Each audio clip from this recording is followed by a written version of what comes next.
Mel's dressed like a beautiful flower this morning, and Frank's always surrounded by beauty in nature. And Frank, you're going to answer questions. Before we do, I need to ask you, bud, what is the one question you're getting a ton of right now? Is it about ants? Yeah, it seems like because of the heat that we've seen in many portions across the country, we've seen a big uptick in ants this year. And with that, a lot of the times people are like, what do I do? Well, the first thing that you can do if you see an ant mound, and let's say that it's in your walkway, is you can take boiling water and pour boiling water. The next thing, if it's in the garden, you can actually soak them or drown them out by just putting a hose and at a really slow rate, just kind of pushing them out with the water. You can also use ant baits. This is called Ant Begone Max. This is an ant bait. And the whole way that this works is the ants will come and they'll take the bait and then they'll bring it back to the colony. What happens with the colony is they will then feed the colony, including the queen, and when you get rid of the queen in terms of that colony, you get rid of the ants overall. So the main thing is really determining what type of ants that you have, because there are several different types. And if it is indeed a carpenter ant, which some areas across the country can get carpenter ants, that's when it becomes a structural issue that could happen. And that's when you want to call a pest control management company that will come in and take care of that at that moment. So number one, take a look at your ants. Number two, figure out why they're there. Number three, what type of ants are there? And then number four, that's when you're going to figure out the different ways to control them. Okay, you got it. First up, that's great advice. Nancy is on the line. Good morning, Nancy. We went from ants to Nance. Good morning. Good morning, Nancy. How are you, first of all? I'm very well, thank you. Frankie's listening. He's ready. What would you like to ask him? I have horseradish in my garden that has taken over the whole thing, and I want to know how to get rid of them. What are they? A spider? Horseradish. Horseradish. Horseradish, yeah. Horseradish, that big root, you know, that big root that you love, that's going to be great on roast beef, but when it grows throughout the garden, you're like, what the heck did I do? It's going to take you a little bit of time to kind of combat that. You're going to need to dig out, hand remove, and anytime that you see any new sprouts that are popping up, you're going to try to remove that top foliage. By doing that, you're going to weaken the area. The other thing that you can do is in that area is put a black tarp down. So first dig it all out, and then over that area, put a tarp down that will solarize the area and kind of kill off some of that top foliage. But it could take up to 3 years to almost 5 years to weaken that horseradish overall. Oh, wow. That's a long time. Thank you so much, Nancy. Good luck with that. Who knew? Yeah. It was so pesky. Speaking of, Linda Preston writes in, Frank, she says via email, despite trying to thicken my lawn with topsoil, organic matter, and overseeding, I still get dandelions. Tried pulling them out, but more grow and take over the lawn. Is there a natural formula you can recommend to kill dandelions? Thanks for the question, Linda. Well, key is dandelions now are kind of in trend. The reason why dandelions are in trend is, of course, they're one of the first flower sources for many of the bees out there. Right across the country, many areas have a cosmetic pesticide ban in place that limits the amount of things that we can use to kind of control dandelions. The way we can control dandelions is, number one, hand removal, but we got to make sure we get the taproot, that long root. If it snaps off, they'll continue to grow. Number two, there's weed begone. That weed begone will kind of mulch, almost kind of pulverizes them, turns them black and eliminates, and then keeping your lawn thicker. But during the season, lawn management's really important, meaning that during the warmer temperatures, cut your lawn a little bit taller. By cutting your lawn taller, any of those weed seeds, like the dandelion flowers that fly around, will be shaded by the blades of grass. And over time, you'll finally win the battle. When you really win the battle against dandelions is when your lawn becomes stronger than the dandelions. And I will always say, if your lawn's over 50% full of dandelions, that's when you want to start over, or what you want to do is just say, I'm just keeping dandelions there for the bees. Yeah, exactly. Make the color work for you, right? Up next, Tanya is live on the line. Good morning, Tanya. How are you today? Good morning. I'm well, thank you. I just first off want to thank you all for brightening my morning every day. You brighten ours. Honestly, you do. That's why we love coming to work, is to share with you. Frankie, I know you feel the exact same way. I do. It's a pleasure. What's your question today? I recently have an outdoor space that I've never had before, so I'm new to vegetable plants, and I'm looking at growing some tomatoes and cucumbers. So I've placed them all in little containers, and I've put all the seeds in one, and they're sprouting very well. But my concern is now, do I need to put them into a larger container like you've shown on the show now, or will they survive on their own in the smaller containers? And also, do I need to take them out of the rain again today? Because they got soaked yesterday and they've had no sun, and I'm worried they're going to die.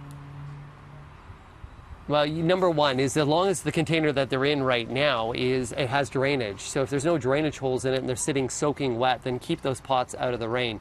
Ideally, we want to separate them up and put them into their own individual containers, and containers that have a little bit larger soil mass. A larger container is going to be the better thing that's for you, especially tomato plants. Tomato plants do well in a container size that's about 16 inches. A container that will almost fill that full 30-liter bag of potting soil, that's probably the better size container that's for you. The cucumbers as well, depending upon the variety, may need to be staked. So if they do need staking, you can see in Gate, I don't know if you can shoot the containers that we have over here. These are some small temporary stakes, and these are all vegetable plants that are right there. We have eggplants and even some cucumbers and beans that are there. But you may need to stake those cucumbers. So yes, indeed, separate them out, give them their own container, and the bigger the pot, the better they're going to do, because the less that they're going to dry out, and full sun is key.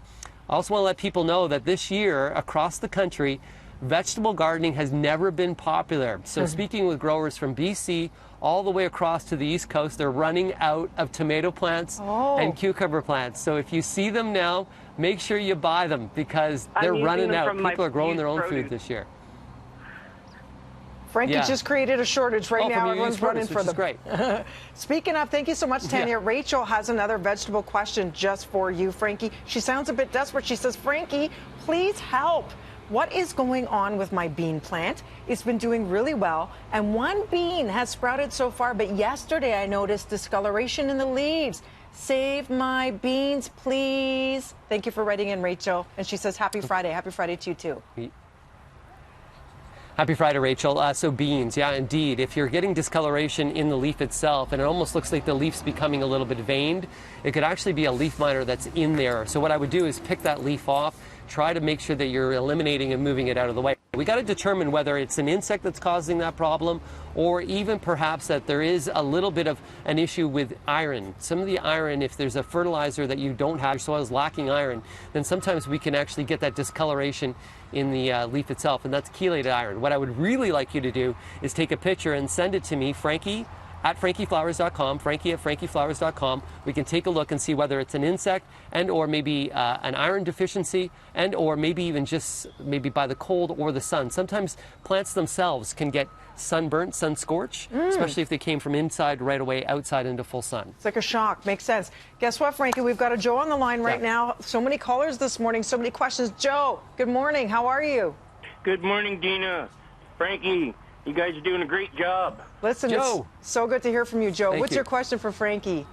Frankie, citronella plant, usually used for getting rid of mosquitoes or keeping them away. Yeah. Is there any other plant out there that you can use other than citronella? So the reason why citronella is in citrosa, and there's also mosquito way, which is a flowering variety that's this year, which is quite nice. They really don't necessarily keep them away per se. They will help with their smell, but more so is when you take that citronella or that citrosa, that leaf, and you actually put it on your skin. That smell of citrus will then block away the sulfur that's leaving our body. The reason why mosquitoes are coming towards us, they're attracted to some of the carbon dioxide and some of the sulfur that we emit. So that's the reason why when you drink a lot of alcohol and you're working outdoors and you're sweating, why you attract more mosquitoes. So is there any other plant that will help? The main thing that's going to help you with mosquitoes is standing water around your property. Get rid of standing water. That's where they breed. And if you get rid of the standing water, and then even if you can move the air around, a fan outdoors, moving the air around, and wearing light-colored clothing are all ways that you can keep mosquitoes away. Great That's advice. a good thing to know. Thanks so much, Joe. Good luck with that. Yeah. You too. Have a great day. Haley sent in this email, Frankie. She says, can aphids kill a bell pepper plant seedling? The leaves are looking yellow and wrinkled. It hasn't grown in almost 2 weeks. The flower buds are turning brown and they're falling off. She says, thank you so much for answering. A couple things with pepper. So if you planted the pepper a little bit earlier outdoors, and this sounds what might have been the case, if you plant a pepper when the soil temperature is too cool, when the soil temperature is below 15 to 20 degrees, that pepper will stunt. It'll just actually sit there and not grow for 2 weeks. So the peppers need warm soil.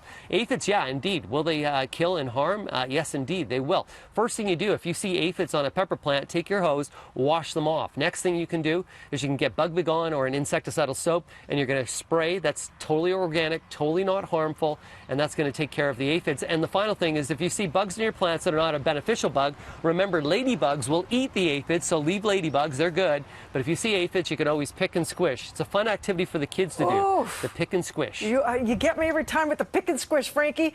Listen, you're the best. You always It's have fun. I suppose for you it is. I don't know how you manage all that, but you always have the best advice. You know everything when it comes to green thumbs. Thank you so much for all your questions and emails. And Frankie, thank you as always for your wonderful advice.